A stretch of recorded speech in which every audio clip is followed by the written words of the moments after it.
Hello Capricorn, welcome to the Plaid Sheep Oracle. We are approaching the first set of eclipses this year. Some people refer to this as being in the eclipse tunnel. And it doesn't appeal to me. The word tunnel doesn't appeal to me. I mean, I understand it, especially when you consider that there's two eclipses that form space, right, with 2 weeks between them.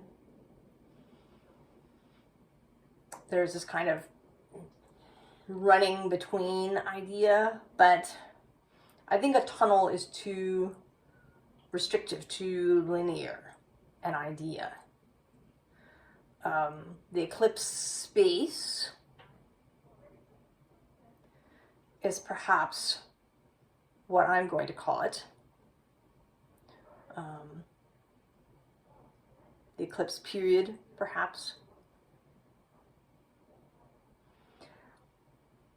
And I think that all of the readings, even starting with the Pisces reading yesterday, are going to be about meeting challenges and making choices. So you begin with this Fool card. And then I didn't even shuffle this deck. It was just staring at me from the top of the deck, wanting to be chosen. And it's a very interesting Fool, because the Fool normally just sets out with very little information. But this seems like you've gone to see the diviner. Yeah, you're watching this video. That you were seeking guidance, information. What's going to happen? And yet, what you get is very open-ended and nebulous and challenging. So she's holding, the card that she's holding, I don't know if it's going to show up, is this card. So this is kind of, right, it's like one of those infinity things. So in the card, there's another little card and a smaller card and a smaller card, and so, right, going back into infinity.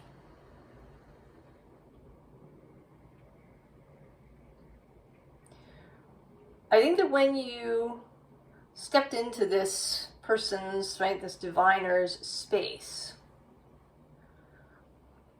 you didn't realize you were kind of stepping out of the normal flow of things, out of your normal existence. You've gone into this alternative, this infinite space,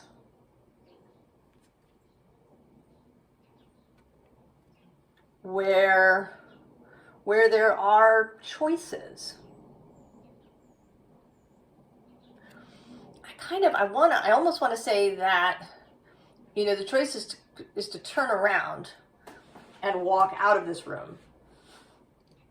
Just put it behind you and go back to doing whatever you were doing. Or to kind of step into the card. All right, or through the looking glass.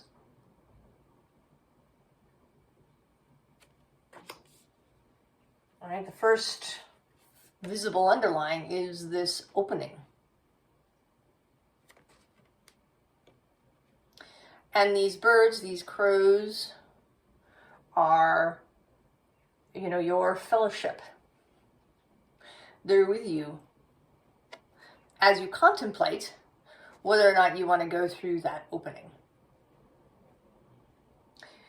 Because it seems, Capricorn, that things have been pretty good for you. That things have been okay. That things have been stable. And yet, they have perhaps been unsatisfying, because we have this Hierophant card, and I see the tree as the Hierophant here, and you coming for guidance, coming for information, instruction, help. And underneath this actually is the moon. The card of Cancer opposite you.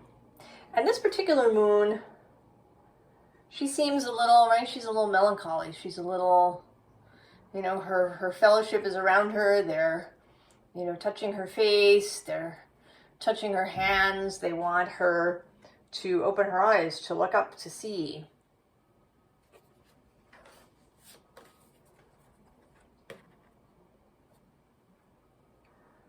So there is something, and it may be, this can be on a spectrum, of course, from a really deep sense of something being not right, of, regardless of how the outside looks, to just, a little bit of dissatisfaction, just a little, something that's not, that feels off in some way.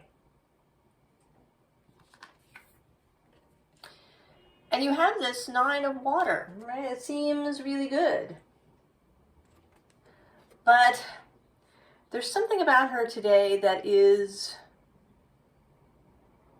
disconnected. Like she's kind of got all these apples and she's maybe, picking them and tossing them in her basket without really seeing them or thinking about them. A habit or a rote quality. There's maybe a bit of boredom.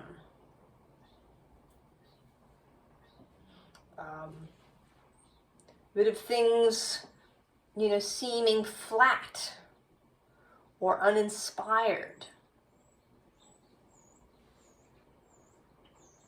I was actually reading an e-blast this morning, as happens.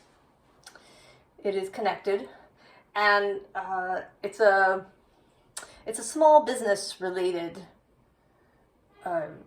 e-blast from somebody who's a coach for people who have businesses. And she was saying that she had sort of been bored with, what she was seeing in the world, that entrepreneurships had been kind of fetishized, but then, everything was the same. Everybody's, business like everybody else's.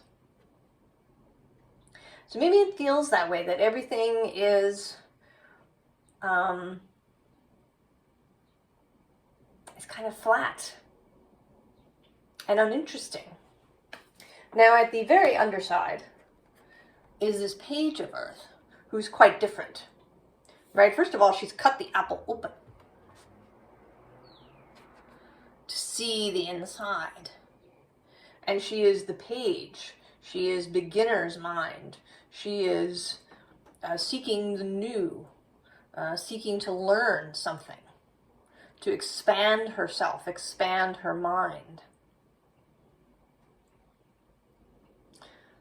The other thing we are approaching, and it will happen after the eclipses are over, is Jupiter conjunct Uranus in Taurus, and that is a trining you, Capricorn. That's an easy flow of energy between those two signs.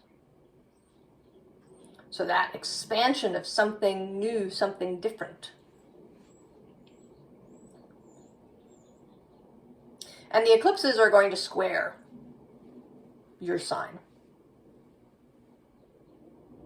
On March 25th from Libra at around 5 degrees. And then on April 8th, what is a total solar eclipse that will be visible from Mexico up to the edge of Canada, across the United States from lower west to upper east. That's at about 18 Aries. 18, 19, I guess, Aries. Conjunct Chiron, the healer, the teacher.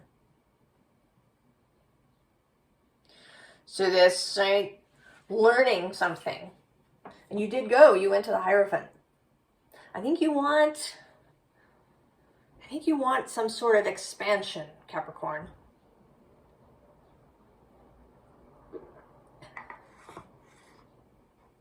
I mean, it could be that you've been, you spent the last bunch of years since 2008 with Pluto moving through your sign. That is a different kind of change. That is a change that seeks to reveal, to transform.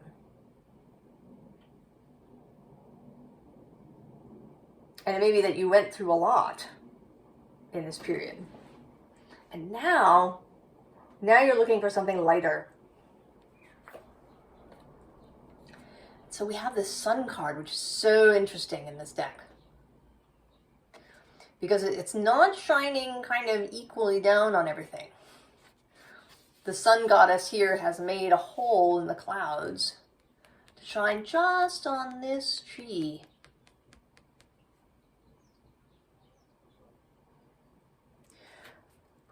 It could be that people around you are feeling fine, feeling satisfied with what they know and what they have. But something has broken through the cloud. Right? It's this gap that's opened up for this new light to reach you. To inspire you. And so we have the Knight of Air.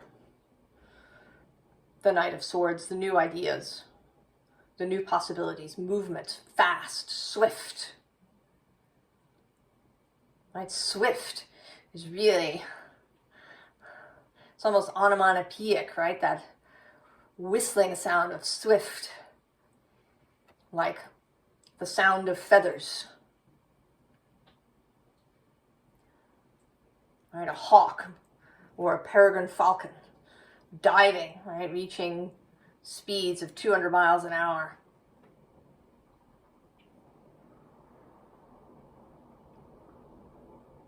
In the dive.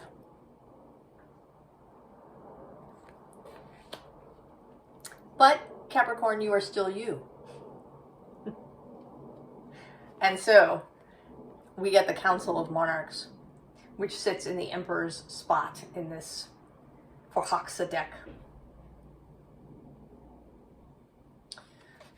And there's a magician quality too to this card because they've got all these elements. Each, right? It's kind of it's an illustration of this idea that the Emperor is comprised of all the kings.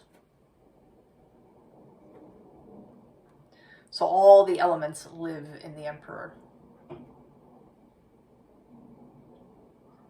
In a way, the major arcana have been or have a correspondence, right, with the zodiac signs. The Emperor, for example, is linked with Aries. But there is a way in which the major arcana are kind of beyond that, right? They are the major arcana. So like the Emperor comprises all of these elements, not just Aries' element of fire. It's like he is all the cardinal signs. Because they do all have a link to the Emperor.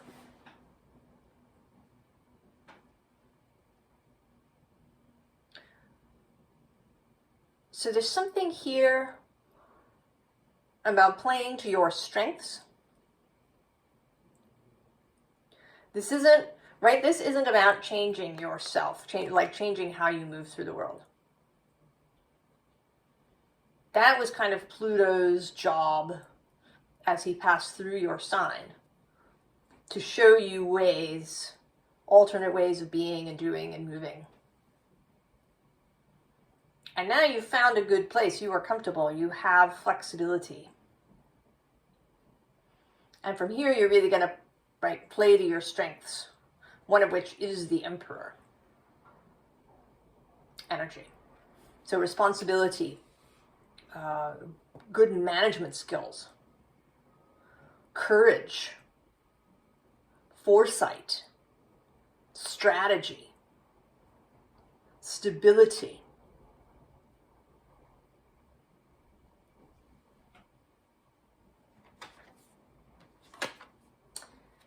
And then we have this retreat card of winter, and I think, right, we are here in the northern hemisphere, at least, coming out of winter. And because I was born up here in the northern hemisphere and I've lived here all of my life, I do associate Capricorn with winter.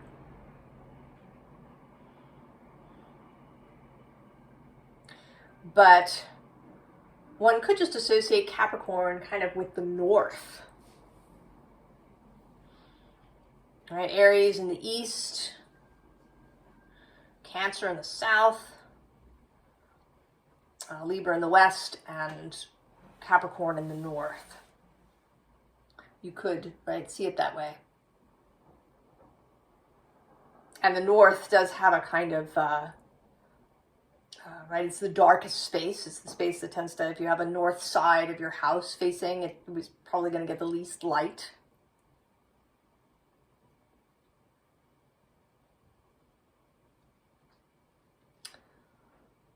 And now you're about to come out of that. You're coming out of this snow globe. Now below this is a combination of acceptance, right, of all that has been and that you have now. And right below that, transcending. So holding these two things, holding the paradox, or holding the ability to hold these two things at once. That you are able to make peace with where you are. You're not pushing against it. You accept it. And then you turn your eyes towards transcendence.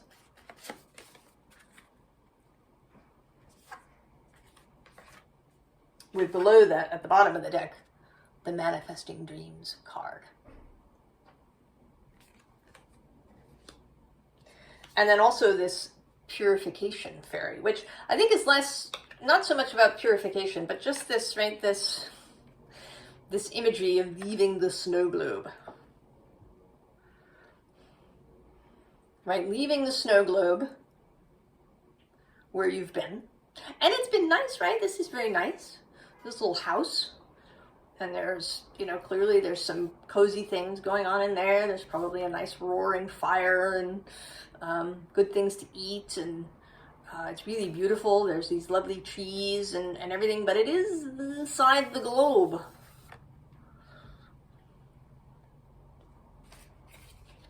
And so you leave. And you come out of that wintry landscape and into here.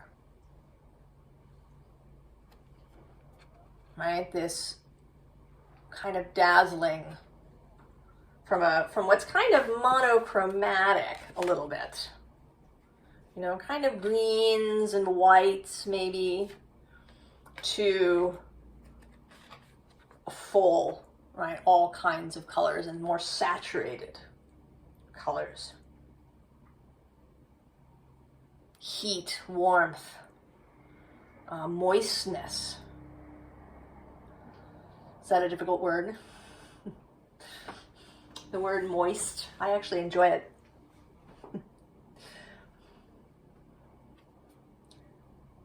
Juicy. That's a better word, yeah. right? The juiciness we need, right? Juiciness is what keeps us youthful in body and mind and spirit.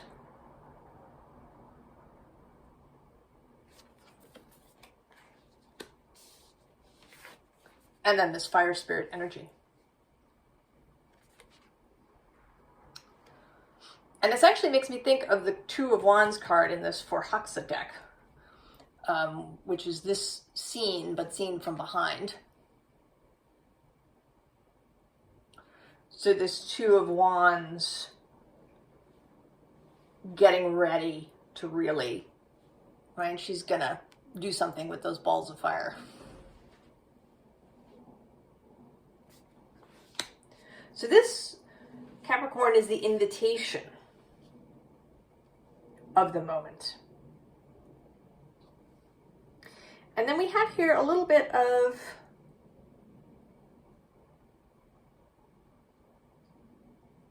maybe things that need to be resolved, kind of dealt with.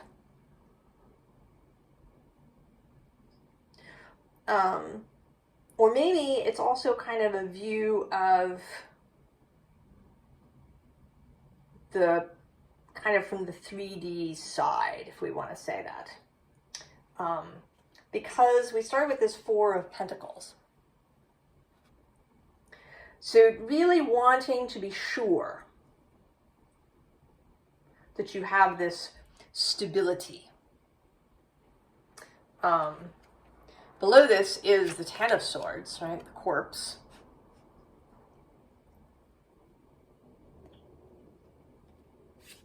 That is finished. It's really wanting to be sure that everything is stable. And I'm going to say that Capricorn it is, because at the unseen underlying here is the Emperor repeating.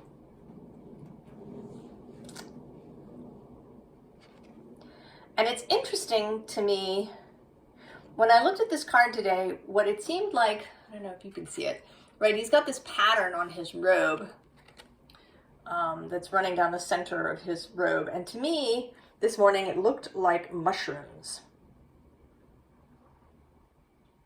I mean, I think it's actually supposed to be sort of floral, but it looked like mushrooms. So this sense that this emperor is deeply connected to the land that he stands on. This is a very, now in this moment, Capricorn-y emperor to me. That he has all the strength and knowledge of the earth that he stands on, right? It rises right up. He is connected to it. So I would say, Capricorn, that you have all the stability that you need. Because really that's an internal thing. More than anything else. That you're ready to face the wheel. To put on your red dress. I mean, and this is a serious red dress with a long train. And go meet the wheel. Go and spin it. Right? To step through this card into someplace else. And we do have the Eight of Swords here. It may come up for you. Maybe a little bit. This doesn't feel, it doesn't feel major, right? This feels like it might just, at points along the way, you may need to recenter. You're going to run into a little, as you go along, there's going to be, right, you're going to encounter new things as you enter into this page of Earth space, the eclipse space, perhaps, if you're watching this when I post it.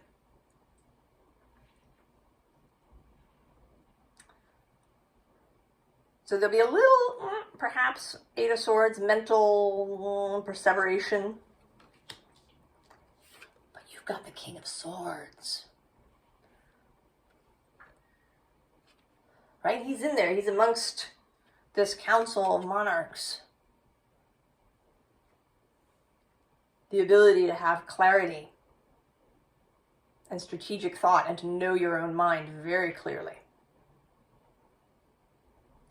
You know, because that can be a thing, and I have experienced it, that something that somebody has said to me that was actually sometimes it's correct, but sometimes it's actually wrong, right? They're mistaken, but it kind of lodges in my head. And then it can mess up the way I see something, because I've allowed their idea or their opinion to take up too much space in my head, to think, oh, well, they were right. They might not be right. You know what you know.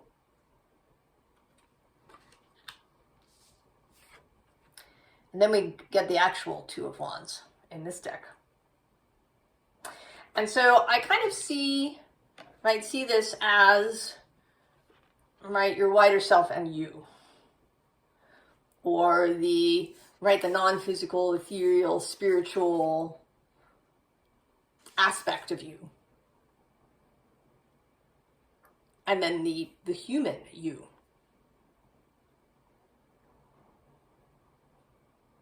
So it's possible that no one has noticed. It may be that this will not be visible to those who look merely with their physical eyes. But if you meet anybody who reads energy or sees beyond the surface, they might see you, but know you.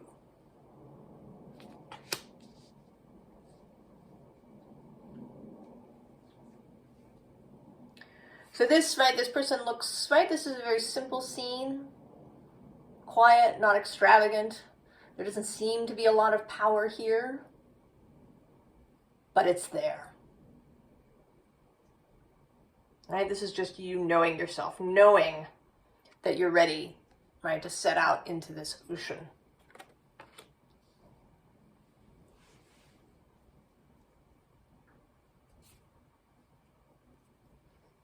Yeah, the buffalo. Sort of Capricorn-y. But at the bottom of the deck is the panther. So there's more of this, right, this power. And even, buffalo actually are extremely powerful just in and of themselves. Especially when they really get moving, right? You wouldn't want to be between a buffalo and his destination. And if that was not enough, we have the dragon.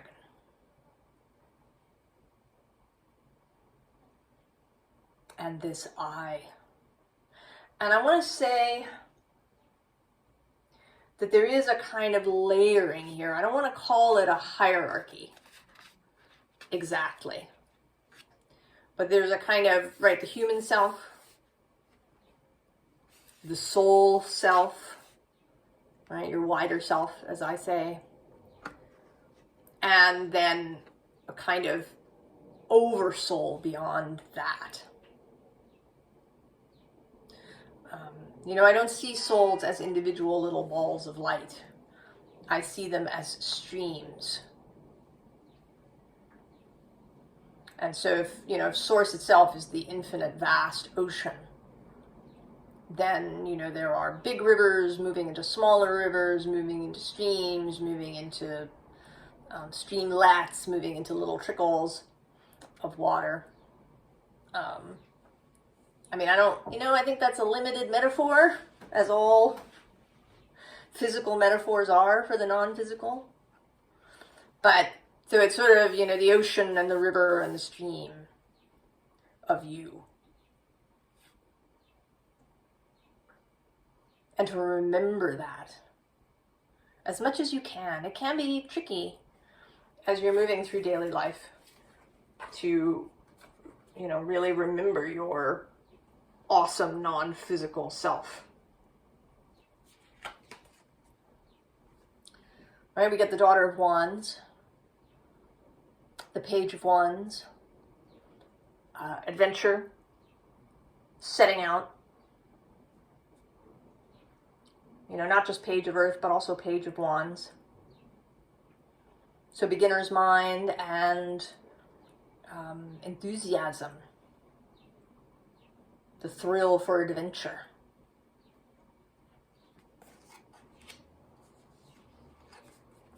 But also the octopus, right? With this lit up mind, with real skill in this consciousness realm. You know, maybe that you don't know. It's possible. Or that maybe you don't quite believe it, or maybe it sounds like tooting your own horn, or getting above yourself, or, you know, not being modest, not being humble. But you have more skills than I think you know.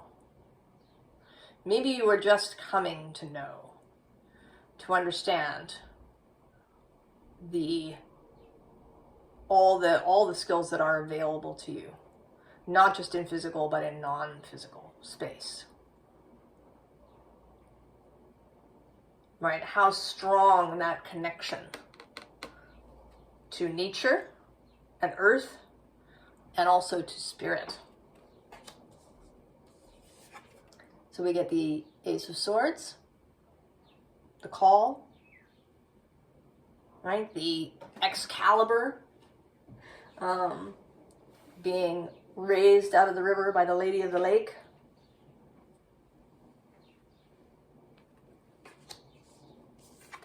And then you pick it up and you go. Swift.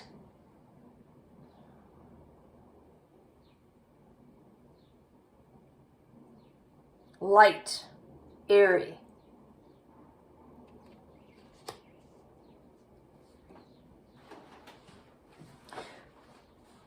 Advice, Capricorn? I mean, we've had some, right, that you know, the primary thing to know, to believe, to think the thought, right? If you watch Abraham, they talk about beliefs being thoughts that you think over and over and over again. And I would add, they're also things that people have told you over and over and over again. Right? They're things that, you know, maybe you received when you were just a little sponge. And now you're changing those beliefs. And it may require some repetition. Right? In these moments. So we have the Seven of Cups, right? There's going to be options. I think you're going to see more options than you have previously. I want to say that they're not new so much as newly seen by you. New ways to proceed. New ideas, new ways of doing things, just, right? Like just seeing something differently than you had before. I'm actually, something that came up in my personal reading this morning is this card.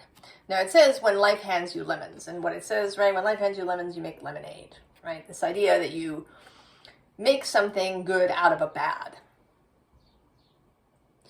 But what popped into my head when I saw this card was,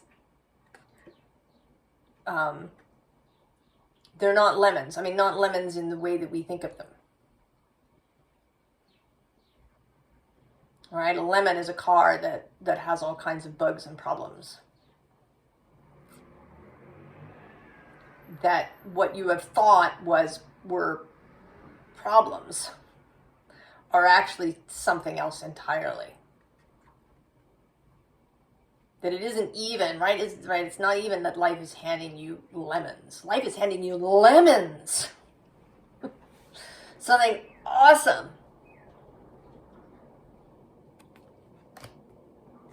And below that is the King of Swords, of course, ready to help you make sense of this.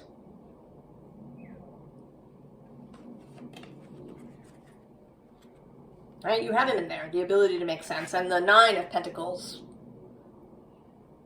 is on the scene underlying, right? All that stability is there. Oh, and actually, look, it's the Lady of Coins, the Page of Coins. Under there as well.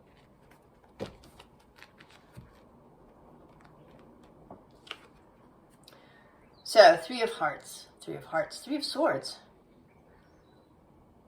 Huh. Three of Hearts. Something about that. But what's coming through here is I feel like this heart is not even remotely inconvenienced by these swords. That, right, this is that idea that what you thought was a problem is something else. And that your heart knows that. So your heart is not concerned about these swords. So really listening to the heart's lack of concern about these things. And here too, with this Knight of Cups, that he is unconcerned about the rain. In fact, he's, glad that he's going to catch this rain in his cup. That he knows that it's going to be, right, make a beautiful drink. That he can drink and share with others.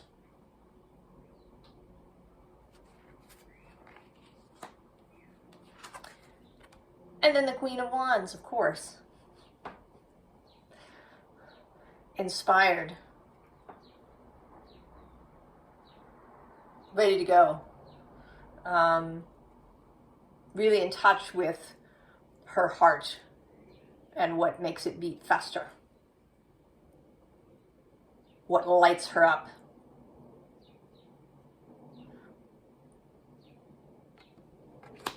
Now, on the bottom of this deck, or actually not on the bottom, but underneath this card, is the Knight of Swords, and then the Ace of Wands, and in the underneath, right, is this Secret Circles, which in this deck is about a place where it's a potlatch tree, where people who have a lot or would like to give, leave things, and people who need, take. So, right, more evidence of stability, of whatever you need being available to you whenever you need it. And lastly, the last little thing that I did,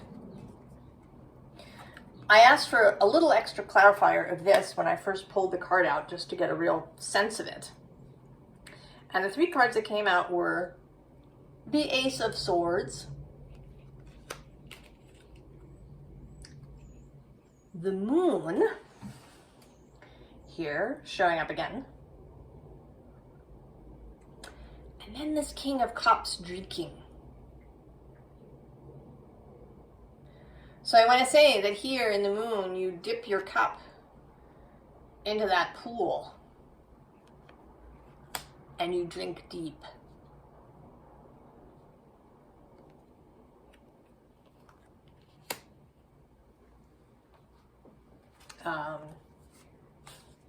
And the bottom of this deck, the visible underlying, is the Three of Swords again, right? All right, and you could pull those out And at the unseen underlying is the Fool.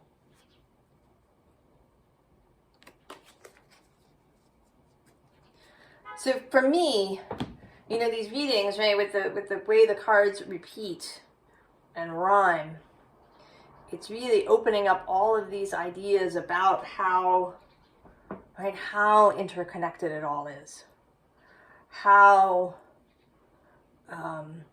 open it all is, right? That one can, you know, kind of reach through space in some way.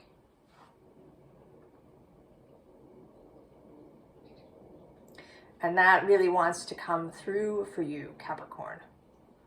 That if you feel extra sort of earthbound, that's only one aspect of you. You have all the aspects available. So I wish you the best of luck, Capricorn. I don't think actually that you really need it. I wish you a grand adventure.